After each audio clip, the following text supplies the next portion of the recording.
I think this is extremely interesting to be able to be invited to talk about the church as we knew it some years ago. And I feel very pleased that I'm able to offer a little bit of information that might be helpful for people to understand and to appreciate our church now and what it was when I first came, which was probably around 1956. I was attending the Art Institute and lived at the Three Arts Club, so it was just a block away from the older church.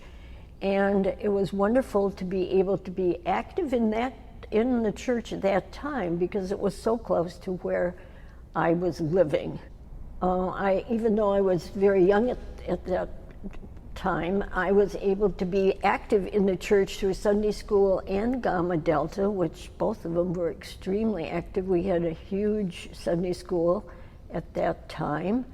And Paul, you probably can remember too, the school that was connected with the older church that provided that building for education directly from the church. Didn't you have to go through that building to get up to the choir loft? Or maybe not. I think it was built on, but the alley was there, so I guess perhaps that, you're right, it must have been inside the church. I had accepted a position with the city of Chicago, the city architect's office in 1961. And at that time, I was very interested. There were two major urban renewal projects in the city of Chicago.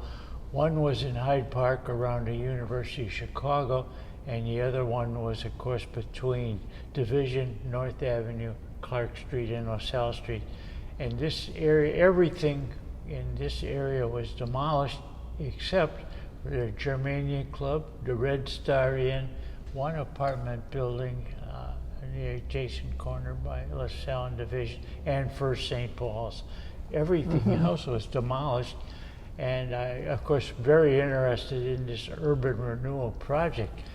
I was in Sandburg. I moved into Sandburg Village as an original tenant in 1961, and at that time, of course, First St. Paul's was just a block away, and I became a member of First St. Paul's at that time in 1961, and it was a very exciting time. At the time, of course, because the city was very concerned that the deterioration was going to travel north of North Avenue, west of LaSalle Street, and they were very concerned to keep, and of course that was the start of Carl Sandburg Village, and it really, I know when I first met Pastor Mance at the time, he was very concerned about the building because it was, First St. Paul's at that time experienced the same thing that the city of Chicago did. They thought that after the war, all the young people were going to be coming back to the congregation, and so did the city of Chicago, but all these people were going out to the suburbs. This is when the suburbs really exploded, but the city did not. And of course, Pastor Mance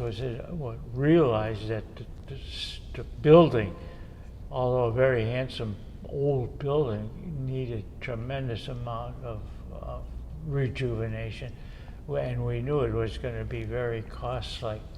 And at that time, fortunately, a lot of young people, relatively young people at the time, moved into the city. I always use the example of one of the people on our building committee, Wally Hildner, who lived in this area as a child and he always made the comment, I've always been waiting to get out of the city, and you young guys are coming in to live in the city. And it was a fun group, though. Pastor Mance has got us together, really thinking, how are we going to rejuvenate this older building? And it became evident very early in our meetings that it was going to be very costly, and what are we going to have when it's completed? And really, I think as handsome as the old building was, it was 2 levels. The upper level was the worship level. It was, you came in off of LaSalle Street to the main entrance, and you had to climb about 12 steps to get up to the worship area, and you had to go down 12 or 14 steps to the lower area where the toilet facilities were, where the fellowship hall was downstairs. And of course, and I think at that time, it was just becoming evident that you had to support handicapped people. And this is really the decision. You can imagine here were relatively six younger guys on the committee, and then to go back to the congregation and say we're going to tear down the old building. It was quite that was not an easy thing to do. Again, I think unfortunately we did have some positive thinking people just said, look, if we're going to spend several $100,000 to try to renovate the old building, we're still going to be stuck, not stuck, but still have to experience the relative inaccessibility to the facility. People have to come in at level off of LaSalle Street, but immediately had to climb 12 stairs to get to the worship area, go down 14 stairs to get to the fellowship and toilet facilities or coat facilities. And fortunately said, is this really, are we doing the right thing? No. I think, if I might add at this point, I, of course, have been here for a couple of years and worshiped in the old church, and we had an unusual, marvelous melting pot of elderly people who had been here for years and maybe even attended the school, or at least their children attended our Sunday school and the school that was here. And these were the people that hung on to the church, and it just meant everything to them. And then you have this younger group that Paul was part of that came in and recognized the reality of all of this. And I have to give credit to one of our marvelous universities, the Valpo, who at the time graduated, we must have had 6, 8, 10 people graduated from Valpo at that time, and they made up the spurt of energy that we needed. They were just fresh out of college and saw this as an opportunity. And I think the elderly people knew they came from the Lutheran, background, and they were kind of ready to, hook on to this idea. And I just think it was unusual for the elderly people to back up the younger thoughts, because it wasn't easy to sell. And it worked out beautifully. And one of the connections now, we have 2 paintings in the narthex that were done in memorial for Richard Herger, who at that time was the chair. He was instrumental in making the decision. Right. To spend all this money, and what are we going to have? We should tear down the old church and build a new church. And if I may interject, one of the big problems, of course, was the older building seated 500 people. And he says, there's no way we're going to be able to, we didn't have the funds to build a church that would hold that many. But the answer was, well, if we have to, we'll hold more than 2 or 3, how many services we need to serve. And that's really how that problem was solved. But the biggest factor was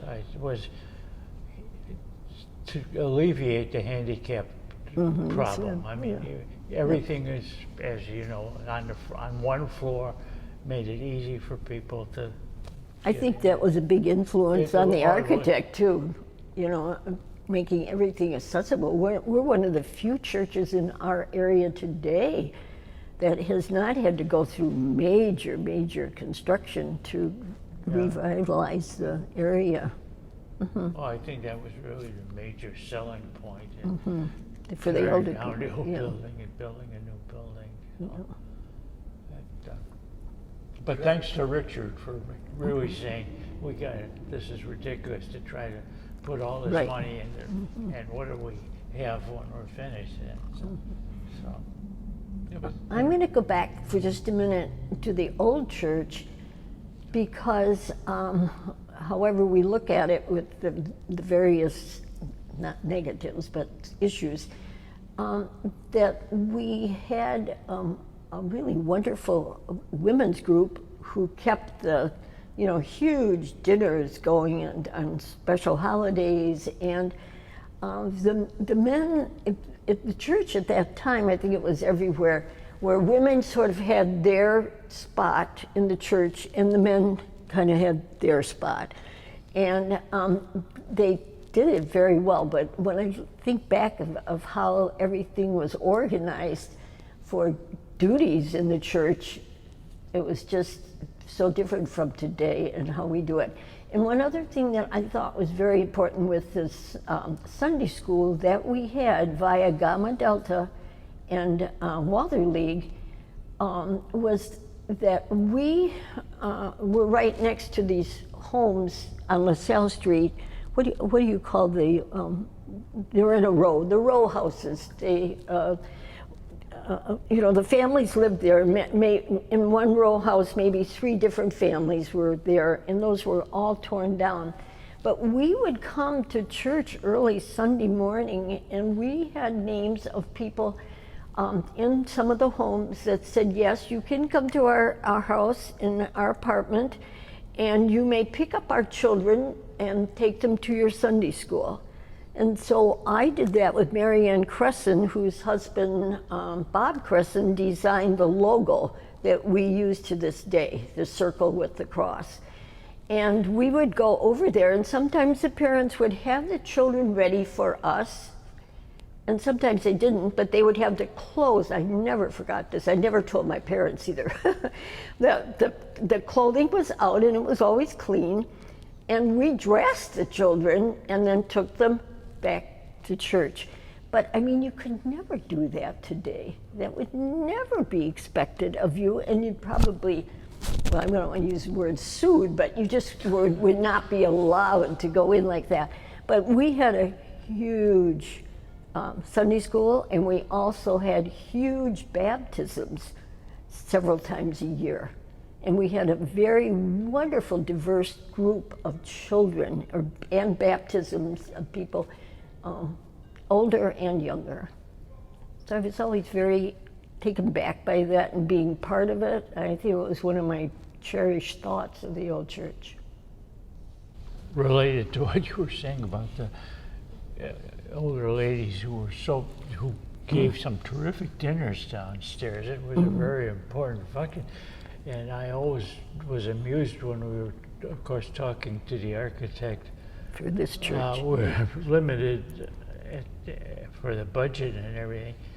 He couldn't understand why we demanded a kitchen. He was more thinking you utilize that space more for education or worship, maybe having just a little coffee facility. But this was absolutely a must coming from these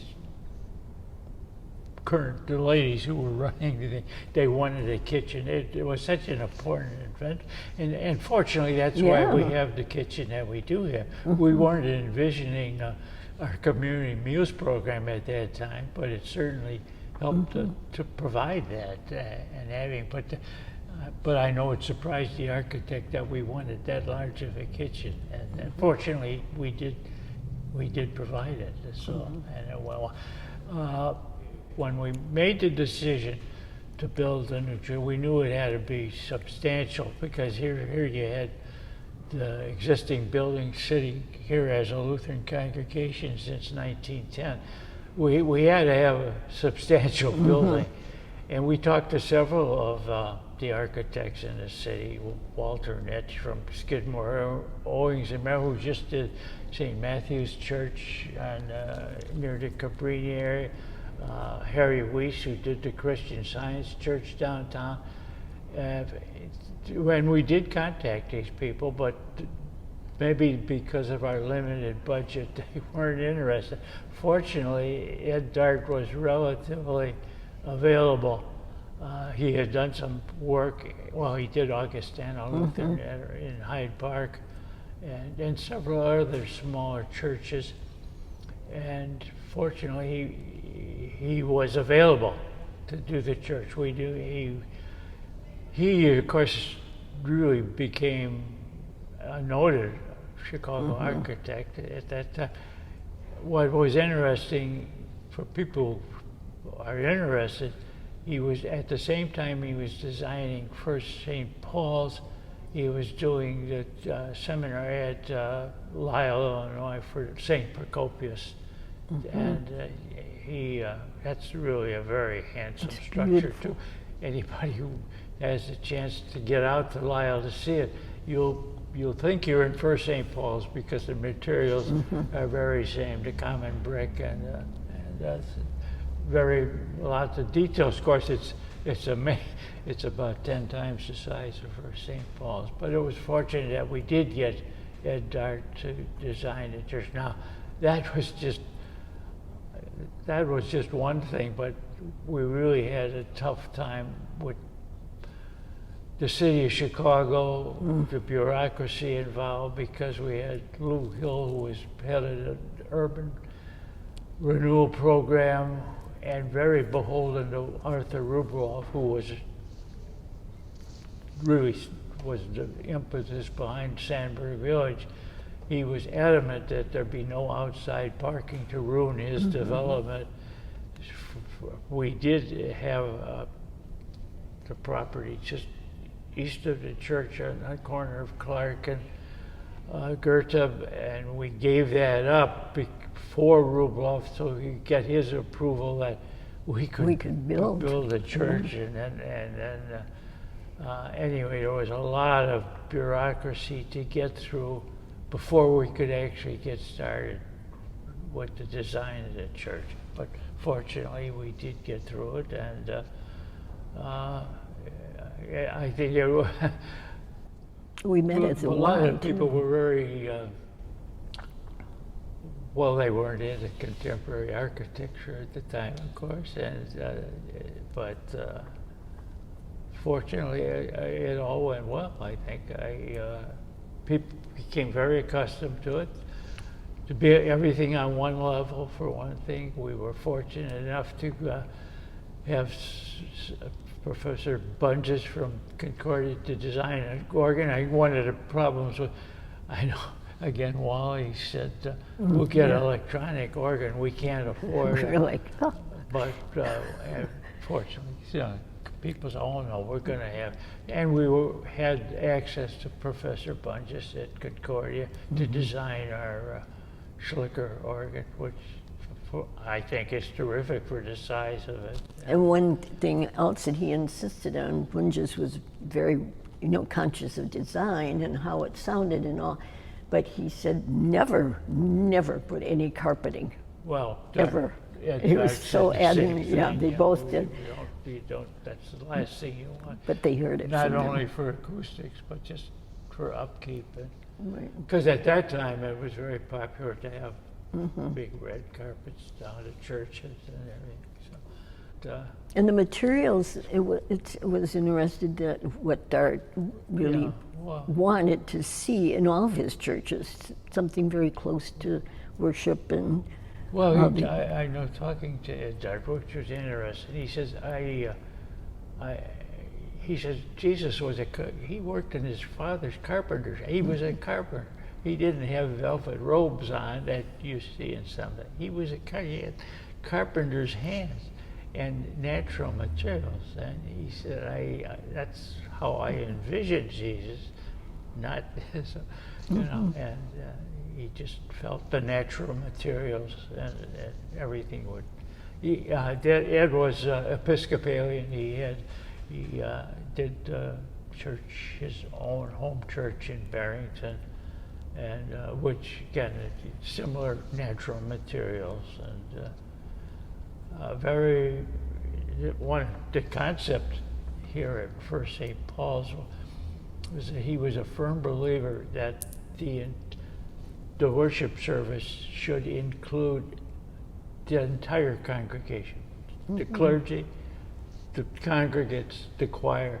They all partake in the worship service. That it's not one group doing one thing. The worship service is all together, the choir, the congregants, and the clergy. And there should be a minimal division between the congregants and the clergy.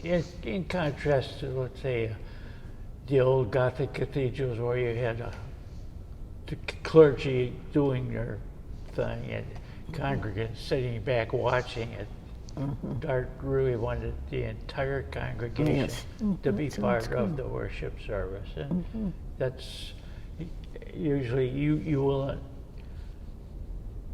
not have a long center aisle with a performance going on in the front. It was all to be together in the worship service. And I think you'll see that if you have the opportunity to see other churches that Dart did. That really was his philosophy.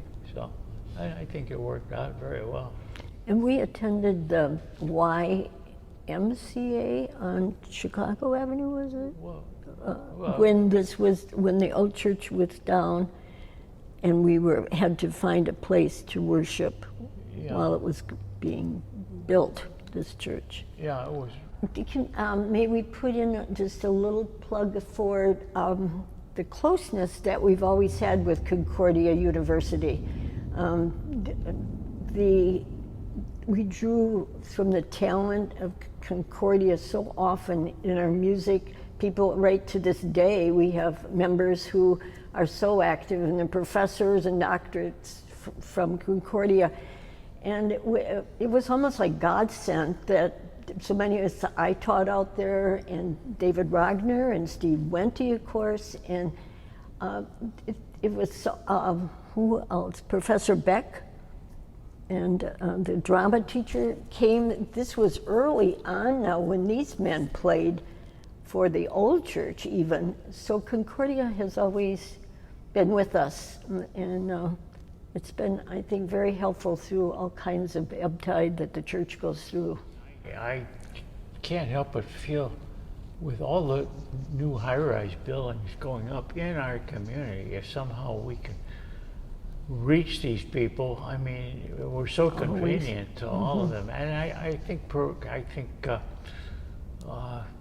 one of the programs, I just enjoy your forums so much. I'm kind of a history buff, and I love the forums, and I think things like the book club, if we can somehow get the message to these people, it's not just worship, which of course we want them to partake in, but activities that encourage these people to come. I mean, they're coming into an urban area in a high-rise building. I know that people like who do the book club, you've got a very close-knit group there, and I think activities like that will kind of invite people. And it's very difficult, I know, to get through to these people, but I can't help but feel that we've got the potential. We've certainly got a potential group to meet out there. I think it's interesting too, the location we've had. We've had it always, as we've been previously talking about, but we've been right in the middle of Sandburg for years, and we draw from them, but not like we would like to draw from the people to get them more interested. And I think there's been studies, and certainly the council brings the issue up, the pastor brings it up all throughout the years. and you try everything, it seems, to attract people, because we're right here. I mean, it's 20 steps from some people to get here, and you wonder what we can do. But since we've been through that so many times in conversations, and it starts to spark, though, that we have to, I don't know if you offer things that, I'll cut this very close, but I think it's an ad for a bank, but Wintrust, I've been so impressed with them that they have someone hired that plans these little trips around the city, or sometimes even further. I don't think that's necessary, but I do think even if we had little trips to visit a church, and we'd have to rent the bus, and we'd have to have someone who could talk about it.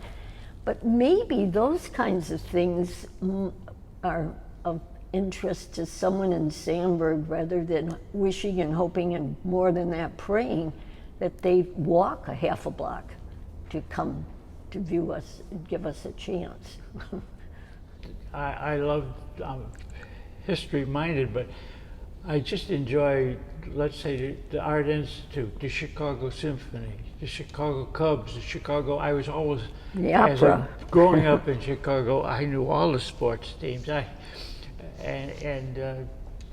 Just everything that the city offers. Now, admittedly, you can drive into the city, as many people do, but I just enjoyed being part of it. I just enjoyed everything that, and of course, a lot had to do with our location here near Lincoln Park and Lake Michigan, and a terrific downtown area, all the architecture, things like the Art Institute, Chicago Symphony, lyric opera. I mean, it's all there. It's all things that I was so interested in and just wanted to partake in it. I'm going to say that, I came from Saginaw, Michigan, a very small city, and went to the Three Arts Club to live, because the apartments weren't available to young women as they are today.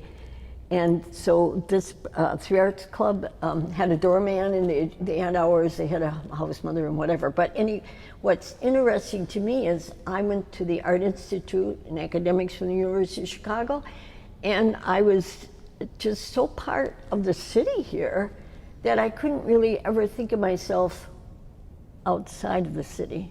I just enjoyed, again, just like you had mentioned, so many things that it offered. And I think that's what kept me here. It's probably why I was attracted to you and how we met here at the church. And, it's all enough story.